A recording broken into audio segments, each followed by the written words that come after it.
Hey, American cheese. I didn't think anyone was going to use the paywall thing. I was just testing it. But since you've done it, I felt compelled to make you something. And I guess anyone else who signed up to it. But I don't recommend anyone else does. Because I don't know how it worked or anything like that. I thought it was pay per post rather than pay $10 a month. I think that's really expensive. I'll speak to Bill Ottman about that. Because I think you catch a lot more people doing that. If it was something like you pay $5 and you get access to like 10 creators, private feeds or something, or paid feeds. Because, I mean, I give like each creator 50 cents or 40 cents and then 10 cents off each one for the Minds.com itself.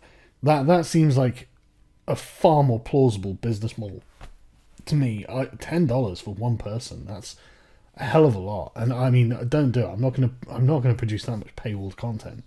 So don't do it. But so I was talking to RS Benedict on Twitter. Well, when I say talking, they were busy engaged in some better than you-isms, saying, "Oh, you don't know anything about Sumerian history." Well, I'm not like an expert or anything, but I've read a bit, and I also know when someone's really reaching to shoehorn something into their ideology. How a Sumerian goddess turned gender on its head. Well, so he's talking about the goddess Inanna, which is a war and fertility goddess from ancient Sumer. Ishtar in Akkadian and undoubtedly represented as Athena in Greece and things like this. So the interesting thing about this is he talks about a ceremony that the goddess Inanna oversaw, referred to as the head overturning, by which a man was transformed into a woman and a woman transformed into a man. In a hymn to Inanna, he recounts the goddess's many deeds and powers, and he links us the specific bit, which I'll go to. One of the things I like about this is the way that he's really trying to hype up the gender role issue, as if Inanna really cares about this sort of thing. In fact, one of Inanna's favourite hobbies was smashing the gender binary. No, it wasn't. No, you're referring to like one thing in myth. But anyway, look. So, Inanna is usually quite busy. She obtains victory. She destroys mountains. She knows the divine plans of heaven and earth and all this sort of thing. She's really far more interested in things that are like world-spanning events rather than someone's gender preferences. And as you can see, Sumerian texts are so old that they all come with lacunas. So the context is completely missing, especially in this bit, which is what he was quoting.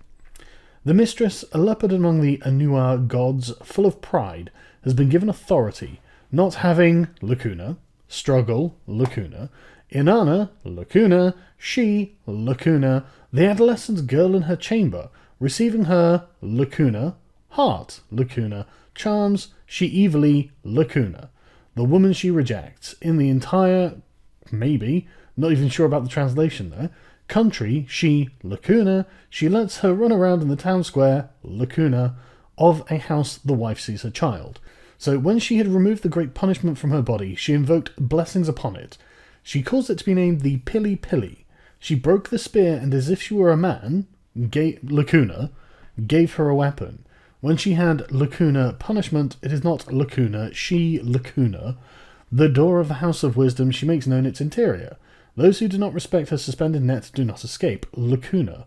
When she suspends the meshes of her net, the man she is called by name does not hold in esteem. Having approached the woman, she breaks the weapon and gives her spear. The male, I'm not going to try and pronounce that, the Nisub, the female Gizgi ritual officiants, having lacuna punishment, moaning lacuna, the ecstatic, the transformed Pili Pili, the Kuragara, and the I'm not even going. Lacuna, lament and song, lacuna, they exhaust themselves with weeping and grief laments. So, what are we actually being told here? Well, it's hard to say. It's all down to interpretation because, frankly, there are so many lacunas in this, I don't think we can make an accurate distinction of what they're actually trying to get across to us. And I really think that much of the meaning of what is being said has been lost in time. I mean, the very word transformation or transformed, Pili Pili, does not have to be a literal physical transformation, which is what the author is implying in in his text. It could be a symbolic or ritual status. They could well be castrated eunuchs, eunuch temple servants. And he's not wrong, they did used to have gay temple prostitutes, and obviously straight heterosexual temple prostitutes. So it's entirely possible that there was some sort of gender-bending cult practice going on there. But this is mythology. This is not true. This is not a literal thing that happened. And there are examples of this from, say, ancient Greece with Tiresias. Tiresias basically was walking past two snakes having sex, got pissed off at them and decided to hit them with a stick. Oh Christ, you can't see it because of the size of the recording software. But yeah, Tiresias. So walks past two snakes having sex, decides to hit them with a stick, and Herod decides to turn him into a woman. So he remains woman 7 years, has kids, gets married, and then I think it sees the snakes again, gets hit, and then turn back. So yeah, these are mythological accounts. For example, Inanna never turned anyone from a man into a woman, and Hera never did the same thing. These aren't real things. But that doesn't mean that this person's idea of some sort of gender fluid temple, well, they say clergy, but that's really the wrong word to use. Priesthood would be, or personnel or something, would be more appropriate. But it's not to say that there weren't something like this. There may well have been. But what they're doing here is really reaching, and they know it. They say it a little further down. They say, in the text and others, the pili-pili referred to as the turned or transformed into what? It's not entirely obvious from this hymn. Exactly. But one interpretation is that the pili-pili transitioned into a man. I don't think that that's necessarily an interpretation I would take from that. I think that what they're talking about is symbolic and internal. It's something about the person rather than their bodies. But I don't know. And that's the thing, they don't know. Sumerian did not have gendered pronouns, so it's difficult from the text to say if that's the case. But the references to the lances do sound a bit like phallic symbolism. Well, yes. I suppose in the most basic, primitive Freudian sense. But we really cannot infer anything from that. The lance being really what they're talking about is a spear, with the translation of lance. And yeah, they turn them into a warrior.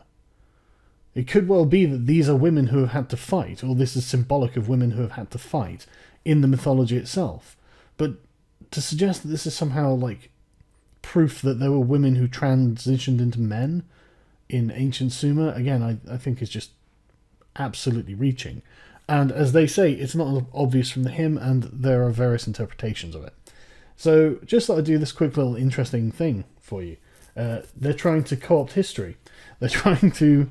And the thing is, there absolutely have been these sorts of people. The most entertaining one is probably... So Elagabalus, who was a Roman emperor, very briefly, from Syria, actually was the centre of many sex scandals and claimed to be a woman and stuff like this. You can see the sex-gender controversy. It's very interesting though. It says he married and divorced five women, 3 of whom are known. Within the year he married her, blah blah blah. He had many like gay lovers and stuff though as well. He also married a man called Zoticus, an athlete from Smyrna, at a public ceremony in Rome.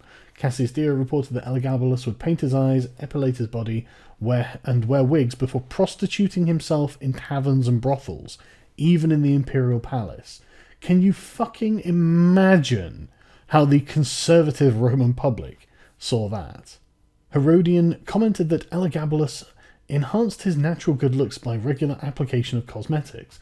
He was described as having been delighted to be called the mistress, the wife, and the queen of Hierocles, which was another one of his gay lovers, and was reported to have offered vast sums of money to any physician who could equip him with female genitalia. So, it's not that these people have never existed, or anything like this, but that is not a third gender. They do say Elagabalus has been characterised by some modern writers as transgender and perhaps transsexual. yeah, I don't see anything wrong with that characterization. It seems that Elagabalus was. He delighted to be called the mistress, the wife, the queen of Hierocles, and apparently wanted to pay someone to give him a vagina. So yeah, that's a trans man who was the emperor of Rome.